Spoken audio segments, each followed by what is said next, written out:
Welcome to Living Once Twice, a lifestyle design and personal adventure podcast. My name is Justin. Come with me as I'm here to help you chart your course for creating the fulfilling life you desire.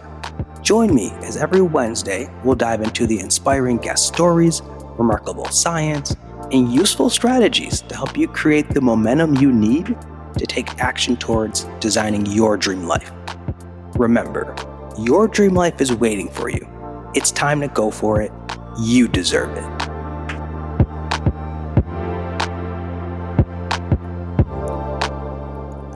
Greetings all, Justin here. Welcome back to the Living Once Twice podcast.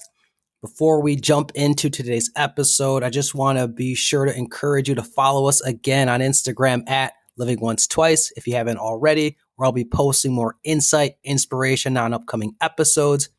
Also, be sure to leave us a review on iTunes, Spotify, and check out the YouTube channel where we'll be posting all of our video interviews with this season's guest. So let's dive right in because I want to talk about, as I shared in last week's episode, I talked about that this is really being the season of love, season of self-love, and the direction that we're going to be taking a lot of our conversations. But I want to start with the most important one aspect of it, which is the aspect of surrendering, or the art of surrendering when you're on a self-love journey. One of the most difficult aspects for me, and I think for any of us, is learning how to just let go. And how do you let go of things such as the outcome of a situation, bad habits, the comforts of a relationship, especially if it's not going in the direction that you would have hoped, the security of a job, letting go of shame and guilt of the past that's not serving you. How do you let go so that you can start anew inside of yourself? It's not easy, especially because we all love the known. I last fall took a 4-week, 30-day course with one of my favorite motivational speakers, Trent Shelton, and it was called The Art of Moving On. And he talked in this course about known pain versus unknown peace.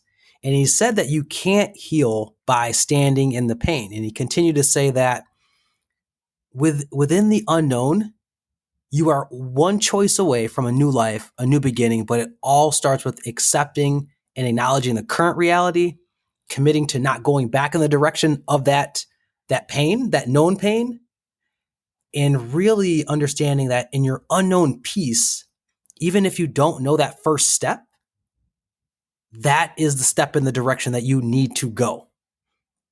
That really hit me because as I looked at the circumstances surrounding my life that I created, and it really was like, well, the common denominator here is me.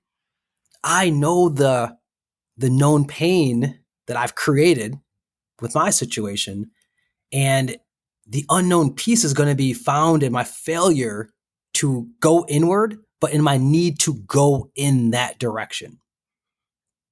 So what I want to talk about here is in this episode that if you feel that you're in a place, in a rock bottom, trending in that direction of a bottom, when you need to surrender, but you're fighting against that urge to surrender or working against the current, let me explain. If you surrender and stop working against the current, it can serve you, but only if you let it.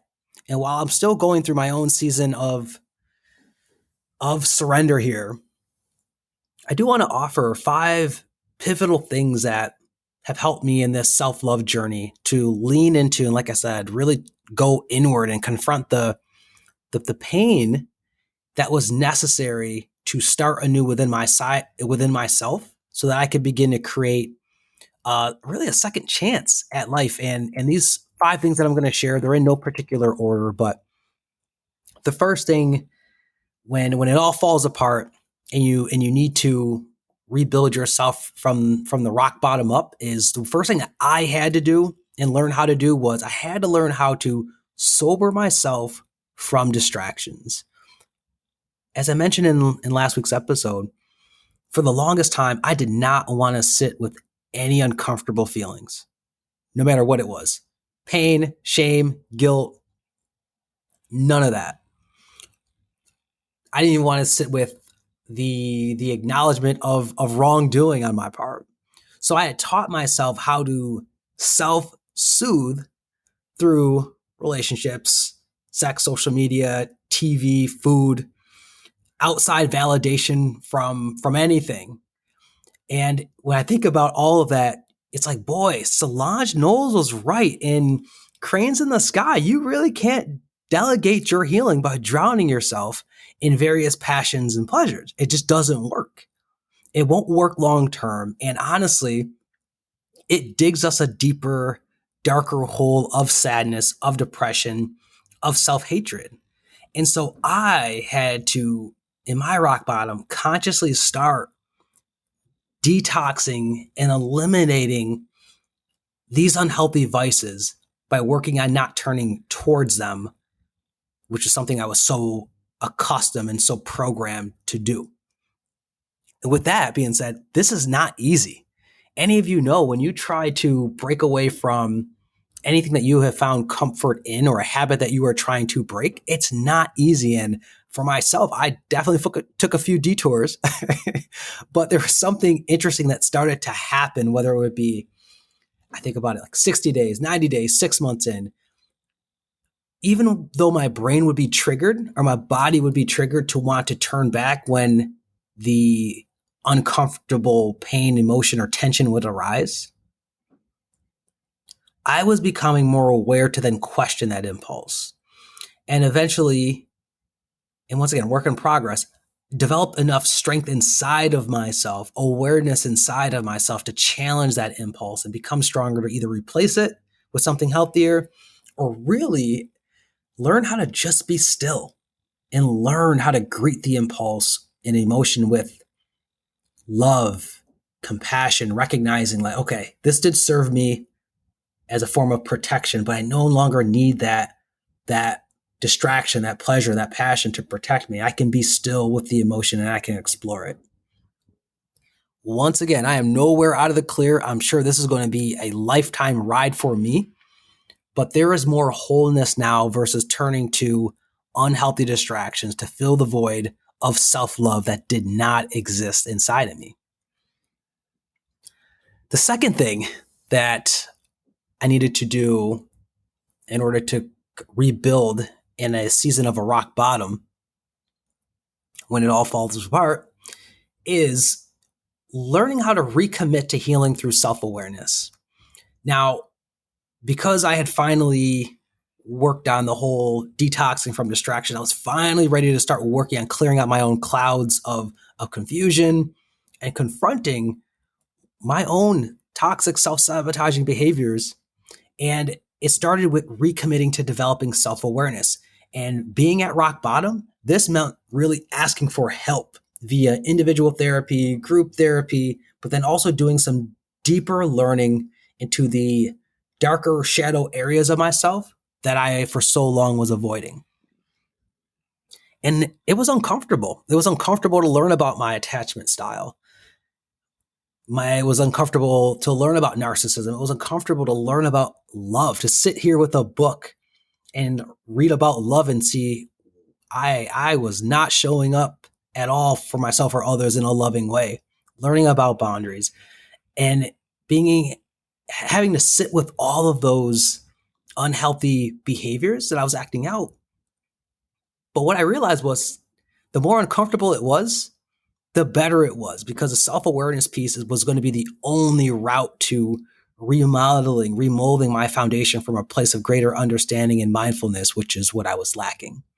So going back to the whole developing self-awareness through therapy, listen, September 9th, 2022 was a beautiful date for me because it was my first session back in therapy using a platform many of you may have heard of called BetterHelp. And I got to do this unpaid plug because for about a year, I would always hear these commercials and they would pop up about BetterHelp, kind of brushed it off. But I was like, you know what? When it was finally time to surrender and ask for help, I was like, let me give this a try. And BetterHelp is a wonderful mental health platform, provides online mental health services directly to you. The web-based, or you could do phone, or you could do text message communication. But I was really lucky. And what I loved about it is that it matches you with a therapist based on your criteria. I knew I wanted to be matched with a Black woman. I knew I wanted to be matched with someone that was spiritual based, someone that also provided like homework. And I'm telling you, these last 4 or 5 months, it's been like night and day in terms of progress. And one of the wonderful things too about that platform is that your membership includes group classes, and you could sign up for different classes like self-love, self-esteem, dealing with loss, improving relationships, burnout. And so not only was I able to get benefits from the one-on-one flexible scheduling and counseling, but I was also able to gain benefits from the supportive and global group dynamic to know that I'm okay. I'm not alone out here trying to heal and really trying to confront these darker shadow parts of myself. And I was learning from everyone else's story in addition to getting to share my own. So shout out to BetterHelp. Once again, this is an unpaid plug, but I encourage you all to explore it. And it's very, very affordable too, in terms of the different options that you could choose from.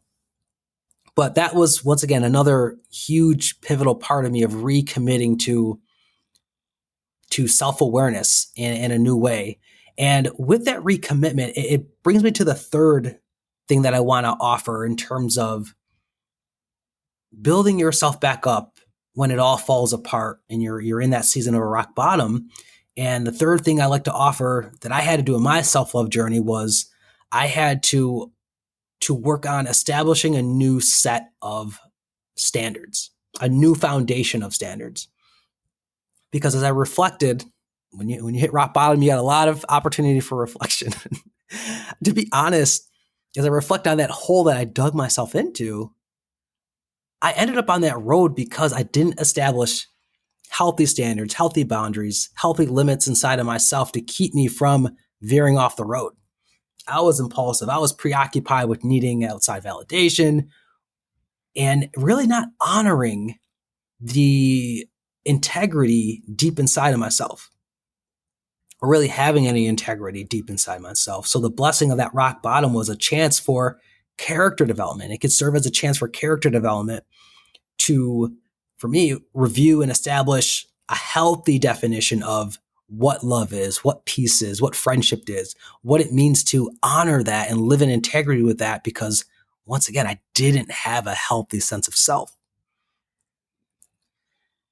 Because here's the thing, if we're too busy looking outward, tying our worth outwardly, living to an approval of standards of others, whether it be our job, partners, society, social media, we will end up down a road that we never intended to go down because we lost a sense of ourself.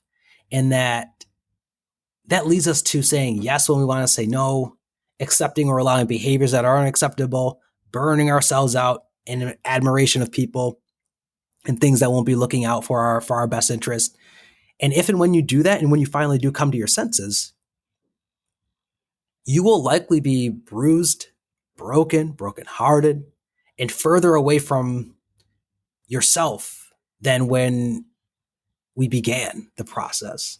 So I encourage you to make the most out of a rock bottom season as seeing it as a blessing in your life. Learn to grow deep inside of yourself by loving yourself or developing or even reestablishing your standards, your boundaries, your limits. Because once you have your roots again, you are going to be prepared for whatever comes next in your life as you start anew. The one last thing I'll say, and the beautiful part of starting back at rock bottom, was also reconnecting back with my spiritual side. This involved me going back to church, praying more, paying attention to the works of Deepak Chopra and Thich Nhat Hanh and Dr. Miles Monroe, and even Rachel Fiore, who has a wonderful book on the 20 spiritual laws of oneness, the 20 universal ways of oneness. And there are so many others who provided so much wisdom through their works that really helped me to develop and work on my spiritual and emotional maturity, because both of those were really like low to the point of non-existent, as I mentioned, once again, when I was lacking that healthy sense of it.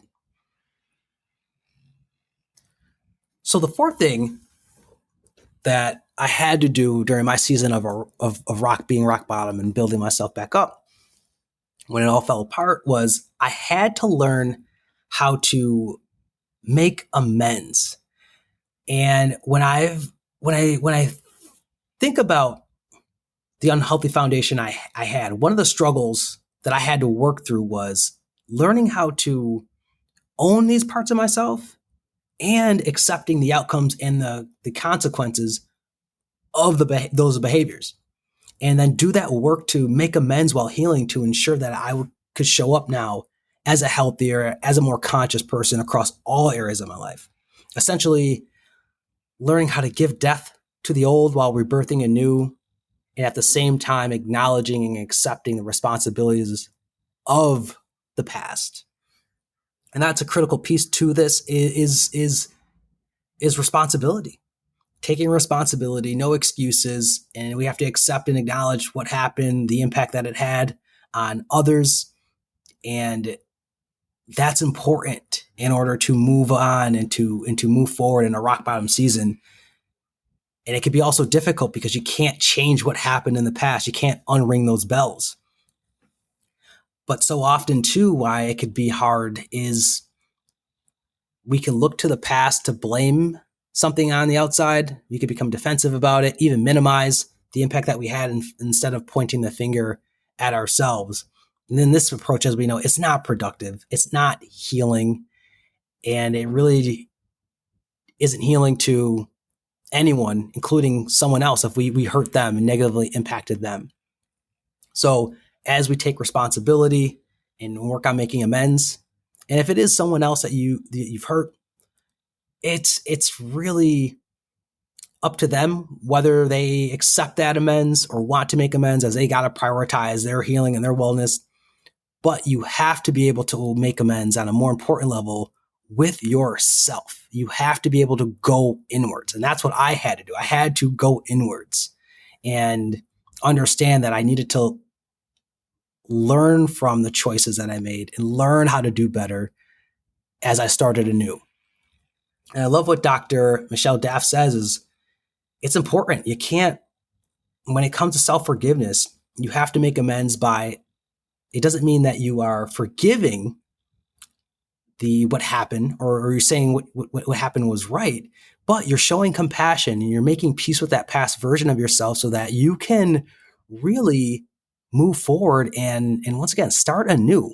And a part of that starting anew is committing to that work, daily work of meaningful change inside of yourself. Thinking before we act. This can mean going to therapy. This can mean being more mindful, creating new boundaries, whatever it takes to just use the lessons in a positive way. And only by working to take what we've learned and making the adjustments and change our behavior can we really ensure the possibility of a better future outcome for ourselves in this process. And so the final thing that I want to share when it comes to building from a rock bottom, again, the seasons where it all falls apart, and sometimes it needs to fall apart for us to piece it back together, is the final thing I had to learn was learning how to surrender to the outcome. In the book, The 7 Spiritual Laws of Success by Deepak Chopra, which I recommend, and this actually came from a recommendation from our guest, Marcelli, who was a guest on last season. It's law 6 of the 7 spiritual laws is the law of detachment. It's essentially saying that in order to acquire anything in the universe is to relinquish our attachment to it. We need to give up our attachment to the outcome. Oof. Now that's easier said than done, right? But what I love that Deepak explains is that attachment to the outcome implies our doubt, our distrust in nature's intelligence, physics, the spiritual world around us. It's all based in our ego of our own fear and insecurities. And true freedom actually lies in our ability to trust the wisdom of uncertainty. And by having this inner knowingness, we can then surrender our desires to the possibilities that the universe, our higher power, has for us. when you can surrender the outcome, when you can learn the law of detachment, we know that no matter what the situation or effort we put forth, a solution is going to emerge that's going to benefit us and even those around us. So no matter where you are in your self-love journey, in your rock bottom, surrender yourself to a timeline, a destination, an outcome. Try to detach yourself from the known and just let your work, your effort, spirits, physics, just the fun, magic, and mystery of the universe and your higher power run its course. Let that put the pieces of the puzzle back together for you and I. This is going to allow us to remain present, open, and free, knowing that even in uncertainty, we are still on the right path of love, peace, healing, or whatever our soul is yearning and whatever is meant for us. So as I prepare to wrap this up, I want to share that again for anyone who's out there feeling that they're in a rock bottom, trending in that direction. Once again, fighting against that urge to surrender or work against that current, let go. Let yourself go, because a season of surrender can serve you only if you let it. And there are going to be times in our life where we actually need to let ourselves fall apart, to regroup, to rebuild, to remold ourselves for the long run. And it could be the lowest moments. It could be those dark nights of the soul that bring us to the rock bottom. But again, if we can humble ourselves to do one of the most uncomfortable and vulnerable things, and that is to surrender, letting go of our ego and being honest with ourselves to ask for help, whether that help be therapy, tapping into your spiritual side, leaning into your God, your higher power, or reaching out to a person you trust. When you can learn and allow yourself to fall apart and ask for help, you will see there's always a path to rebuilding yourself from rock bottom, starting anew, finding new light, and getting your life back on track.